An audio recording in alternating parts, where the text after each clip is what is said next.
name is Becca, and if you're new to my channel, welcome. I make videos about beauty, fashion, lifestyle, and why I love Jesus, and currently my pregnancy, about to be my baby. And today is my final pregnancy update, which is just like, so surreal. I actually have an induction scheduled in 2 days time. Actually, yeah, no, tomorrow. My induction is scheduled for tomorrow, which I will talk all about in this video because quite a bit has happened in the past couple of weeks, and a lot of things that are not exactly what I would have planned, but it is labor and birth and things don't go to plan, so you just kind of have to go with the flow. So I'm just going to kind of jump right into it. So at my 38-week appointment, which was almost 2 weeks ago now, I went in and I had been feeling like fine. I was definitely feeling towards the end of labor, and when the nurse took my blood pressure, she was like, oh, it's a little elevated for what you normally read, but it's like nothing too concerning. It's just a little higher than what your blood pressure has been. How have you been feeling? And I was like, you know, just generally, like, it's the end of pregnancy. I feel heavy and uncomfortable. Like, yeah, end of pregnancy is really tough. This last month has been really, really hard. And I think it's even a little harder because the rest of my pregnancy was so smooth. So then this has been like, ah. So that kind of happened. So that week went by, and I had ended work that week. So at 38 weeks, my appointment was on a Thursday. That Saturday was my last day of work, thankfully, because, oh girl, I've not been feeling great. So I ended work, and then kind of that week leading up to my 39-week appointment, I was just feeling generally like feeling ill. There was a couple days where I felt really, really nauseous, was having like diarrhea, TMI, but like, hey. And just generally uncomfortable, having contractions, like labor symptoms. So I know all of that is part of pre-labor, so I just kind of chalked it up to like, hey, this is normal, like we're just getting ready. Like the baby is due in a couple of weeks, so like my body is just getting ready for labor, which I definitely think it is. Also, at my appointment, my 38-week appointment, I was almost 2 centimeters dilated and about 20% effaced. So my body had already started prepping for labor, which I was like, praise Jesus. There's a couple reasons why I think my body has done that, which I will get into at the end of this video, some products that I've been using. But I'll kind of get back to the story. So it was 38 weeks, wasn't feeling really great. So fast forward to my 39-week appointment, which was this past Thursday. I went in and they took my blood pressure, and the nurse kind of was like, I'm gonna retake it. And I was like, okay. So I wasn't feeling generally like anxious or like nervous or like anything. I felt pretty normal. And then she took my blood pressure again and then put the read down. So then she kind of left because that's what she does. She did all of her checks, checked the baby's heartbeat, my blood pressure, everything. And then at that point, the doctor would come in. So the doctor came in and was like, okay, so your blood pressure is really elevated. And last week it was slightly elevated. So now we're kind of thinking you're in the range of preeclampsia, which was not what I was expecting to happen or hear. So he was like, it's kind of concerning. He's like, I'm not super worried, like we need to rush you to the hospital right now, but you're definitely within that range. And at that point I had a backup induction scheduled for the 8th of July. So if I hadn't gone into natural labor around my due date, then I would have an induction the 8th just as like a backup plan, because I don't want to be pregnant forever.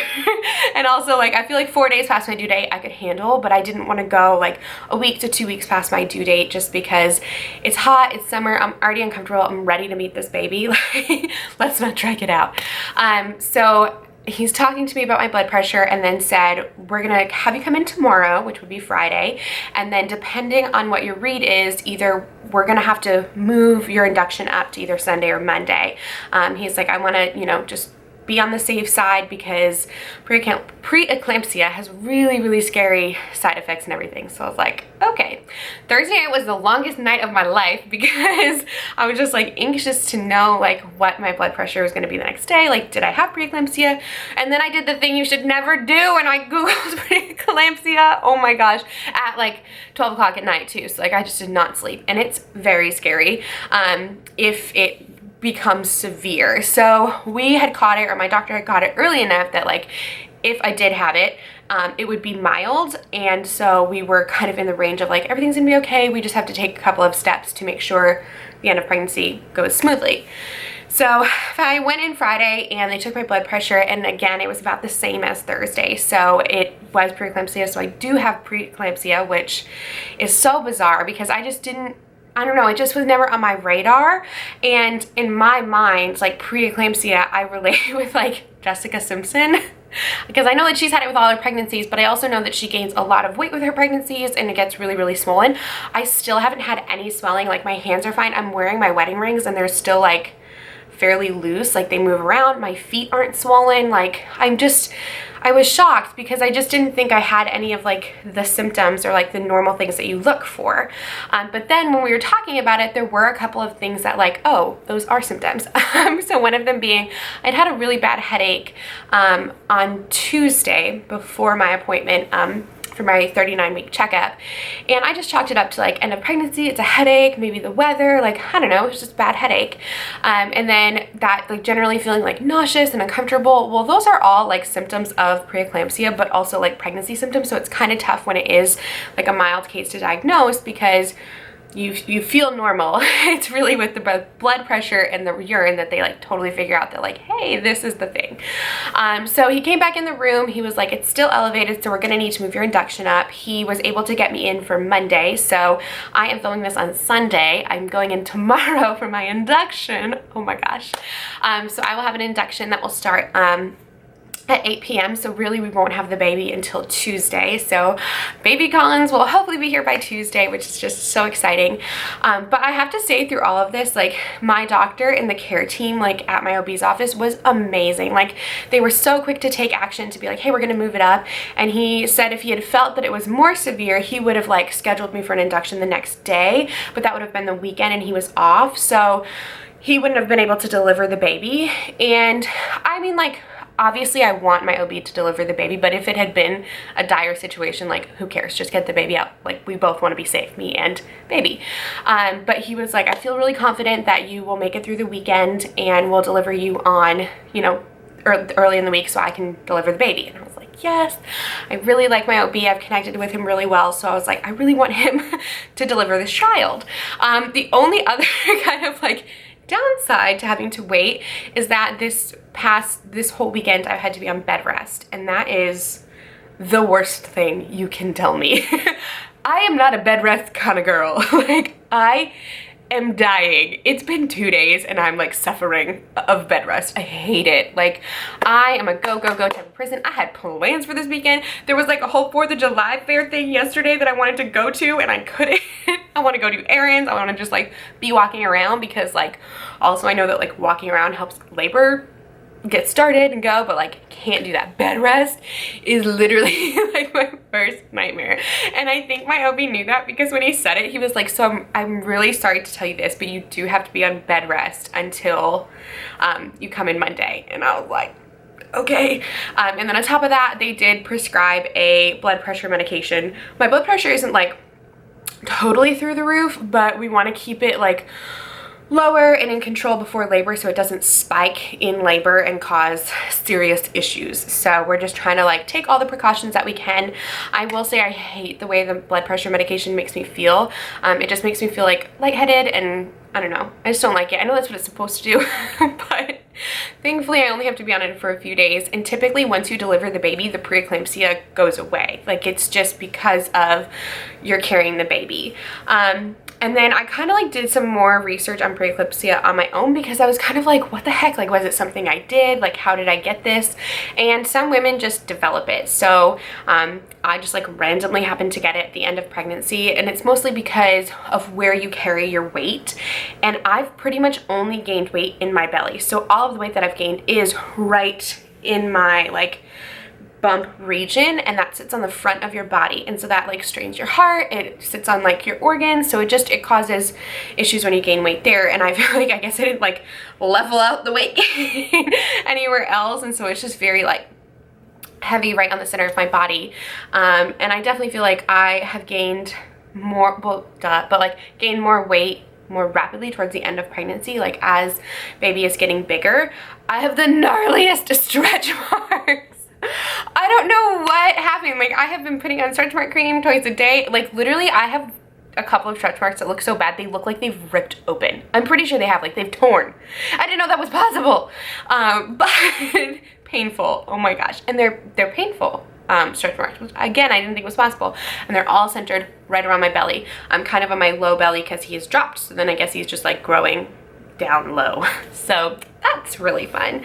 But so those are the biggest things. So basically got preeclampsia, being induced, and I'll have my baby by hopefully the 2nd, which is so exciting. I originally did not want to have an induction. When I think of like what I wanted for my birth or like my birth plan, I would have loved to go as naturally as possible, like unmedicated. I still don't want to have an epidural, but I really didn't want to be induced either. I really just wanted to like fully experience labor. I wanted my body to go into labor on its own. But I also understand that like things change on a dime in pregnancy. And so I have, you know, had in my mindset that like I will be flexible with whatever needs to happen. And same thing, like if we get in there and because of the preeclampsia, if something happens and it turns into a situation where like an emergency C-section is needed, then like go for it. Like I have an idea of what I want, but I also know that like I want to do what is best for me and the baby. And if it doesn't follow what I had in mind, then I'm okay with that. I just want to make sure that, you know, everything is done to keep us safe and have us be delivered or have him be delivered healthily. So I have kind of gone in with that mindset, and I'm thankful I did because it didn't really rock my world when he was like, we're gonna have to induce, because the 8th was like a backup as like a, well, if you don't go into natural labor, then this would happen. But we were still kind of banking on a natural labor happening. But now that's kind of, I mean, my body, who knows, maybe today I'll go into natural labor, but for the most part, like this is a definite like, hey, you do have to be induced. So as much as I was like, oh, bummer, it didn't totally rock my world to the point where I was like, no, can't do this, like force myself into labor. I'm just like, hey, we're gonna go with the flow. Oh, let me also talk about kind of why, or what I've done to kind of get my body like ready. So also at my 39-week appointment, they did do another check, like a exam up there, and I was now almost 30% effaced and still around that 1 to 2 centimeters dilated, which is actually pretty good because then going into the induction, they won't have to take as many steps because my body has already started. So I will go in for cytotech, which is just like pill that they put up there, and then it lasts for like a few hours, and that helps to soften the cervix and continue to dilate you, and then we'll do Pitocin. And then just kind of depending on how things go, we may not have to take all of the measures like the balloon, he may not have to break my water, so all different things. I've done a lot of research, and so I'm feeling more confident about it. I definitely did a lot of research on induction and just kind of like what are the steps and being comfortable with them, because I still don't want to have an epidural. And I think to achieve that, being informed, I think is really good, knowing what's going to happen and anticipating that, and also knowing like I can do it. Women have had babies for many, many centuries with no epidurals. So, but I also know that it's a tool for pregnancy, so I'm not like hardcore against it either. Like again, my plan is just kind of go with the flow, whatever happens, happens. And so if I've told my husband Tyler that like if I tell him that I'm suffering, if I'm like, listen, these contractions are so bad, I'm suffering, then we'll do an epidural. But I don't know if I'll ever get to that point because the needle makes me nauseous thinking about it. Like, I hate needles to begin with, but like you shoving a giant one up my spine? No! So I am still on the like range of no epidural, but we'll see what happens when we get to labor. I will be vlogging as much as I can. My hospital won't let us film the actual, there's Tyler. What are you doing? Hi, honey. Hi. My hospital won't let us film the actual delivery, but I think I can film kind of the rest of the process. I don't know. I'll figure it out when I get there. That's my job. Yes, Tyler is going to be filming. Where'd he go? Oh, he's leaving. But yeah, Tyler will be filming for us. So he'll be there kind of documenting the process of the birth of our son. I'm just so excited that it's a couple days away. There is a level of comfort in knowing like exactly when things are gonna happen, because I feel like kind of the worst part of like before knowing we were getting induced was just like the anticipation of waiting for your body to go into labor. It's like you're anticipating Christmas, but you don't know what day Christmas is. Like it's really exciting, you're so ready for it, but like you don't know what day it's gonna happen. So now that I like know what day it's gonna happen, it's kind of nice because then I can like mentally prepare, physically prepare, do all of that. So I'm okay with it. I'm cool with it. Like I am just ready to have this baby. So little baby Collins, we are ready for you. So a couple of the products that I did want to talk about that I was saying that I think have helped. So the two things that I have been doing as far as like specifically labor prep is drinking a labor prep tea. I will leave the one in the description box below that I have been using. It's just from Amazon. It's called Labor Prep, but it is the red raspberry leaf tea, and it has like a mix of a few other things in it too. It is so good. I don't even like put any sweetener or anything in it. I do like steep the tea and then chill it and then put a little bit of lemon in it over ice, and it's like an amazing iced herbal tea. So good. So I 10 out of 10 recommend that. I started drinking that at like 37 weeks. You can drink it as soon as 34, but I was like, I'll drink it 37 weeks. So glad I did, because when I went to 38 weeks, progression had started. And then the next thing that I had been using is Primrose Oil. So that's like another thing that you prep for labor. So you can take up to 3 a day. Like it says you can take like 1 to 3 per day. So what I have been doing is taking one orally, like when I take my other prenatal vitamins and stuff at night. And then I have been like inserting one up there because it says that you can do that. And so I think that's that has helped to soften my cervix. So I put one up and swallow one down. And I think that both of those together have helped, and they're both natural, safe for pregnancy. And I will link the one that I bought off Amazon as well. So I've continued to do that still, like even knowing we're getting induced, just to kind of continue to get my body ready for all of what is happening. So yeah, I think that's everything in this update. I feel like there was so much that happened. Like, yeah, a lot has happened in 2 weeks. But it's all good. All is good that ends well. We're just really trusting the Lord and knowing that like he has got this, he's got a plan for this, and he will keep me and baby safe. So we're just really, relying on him and getting excited to deliver baby Collins. So literally tomorrow I go in to start my induction. So really in like 2 days time, we'll have the baby, which is just bizarre. I can't believe it. But anyway, let me show you my bump shot, my final bump shot. It's huge. I feel giant. So I'm really ready to birth this baby. Like I am ready to get him out. I'm feeling, just uncomfortable, and like I want my body back. Not so much that I just want to like look like that I want like my pre-pregnancy, like at this point, like the baby is so big and he is like taking up so much space that like I feel like it's not my body. Like there's something else in there, which there is.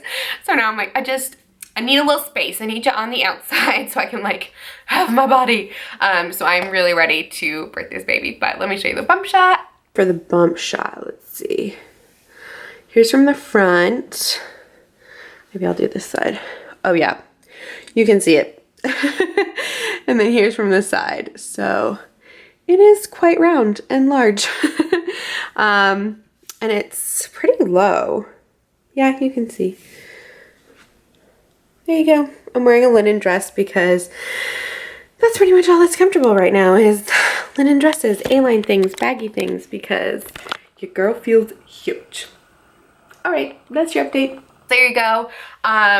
I think I will show you at some point, because I do really want to do like my postpartum progression, like how things go. So I will show you at some point the gnarly stretch marks, but I am wearing a dress today, so not gonna happen. But anyway, I hope you enjoyed the video. Be sure to give it a thumbs up if you did. Leave me a comment. I'd love to chat with you there, and be sure to subscribe if you haven't already, because baby Collins is gonna be here in a couple of days. So subscribe so you can be alerted to when that happens, and I will see you in the next video. Bye.